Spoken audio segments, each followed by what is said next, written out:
Hi guys! Welcome back to Producer's Tips and Tricks by Mommy Cheryl. Kagagaling lang namin ng Bangkok. Nagpasama kasi yung mom ko dahil trip daw niya mag-shopping. Sana all may pang shopping, di ba? How I wish ako din makapag-shopping ng bonggang-bongga. Pero syempre, kailangan ko pa rin magpasalubong. So, papakita ko ngayon sa inyo kung ano yung mga pasalubong ko na in case na pumunta kayo ng Bangkok, magkaroon kayo ng idea kung anong pwede nyong bilhin, di ba? So, una, ang kanilang Thai iced tea. So, gusto ko yung iced tea ng Thailand dahil gusto ko yung woody flavor niya, pagka woody flavor niya. So, ayan. Bumili ako ng ganito, bibigyan ko yung mga kapatid ko. Ayan. Nougat. Ayan. Merong blueberry nougat at merong strawberry nougat. Tapos, bumili din ako nito dahil favorite to ng isa kong friend. Naalala ko siya dahil dito. Kilala mo kung sino ka na. Ayan. Tapos, syempre, lanzones. Konti lang kasi baka bawal, diba, sa airport. Tsaka hindi season.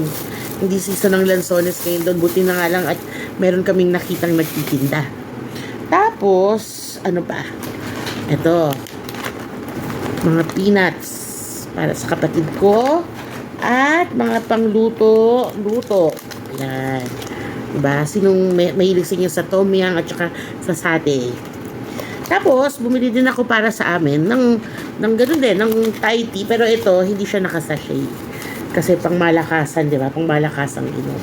So, ito pa, meron pa. Matatawa kayo. Bumili ako ng deodorant para sa mga anak ko kasi ayoko nung chemical. So, tawas siya. So, meron din naman sa atin ito pero mas mura kasi dun eh. Ayun, yung tawas. Tawas siya talaga. Kasi ayoko yung chemical kasi, di ba, bata pa kasi sila. So, yun lang yung mga nabili ko. Pero marami naman pang ibang mabibili doon. Like, may mga bags, keychains, coin purse, ref magnet, mga ganun. Ako kasi, mas gusto ko, food yung pinapasalubong ko. So, yan lang yung mga nabili ko. Pampasalubong lang. Gaya ng sabi ko, hindi ako ma-shopping. Tapos, aside from that, mas gusto naming nagfo-food trip kami. Yung nai-experience namin yung mga pagkain ng mga local people sa place na pinupuntahan namin. Siyempre, hindi mo naman makakain sa Pilipinas yung mga nandoon, di ba? Lalo na yung mga sa street food nila. Ayun.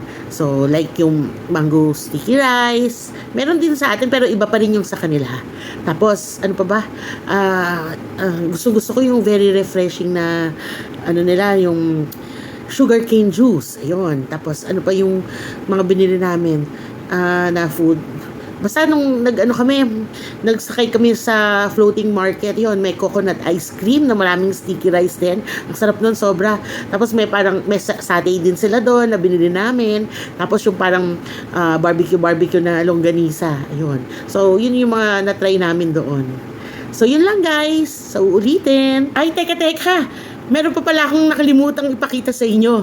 Marami nga pala akong pasalubong para sa sarili ko. Gusto nyo bang makita kung ano ito? Sandali lang ha.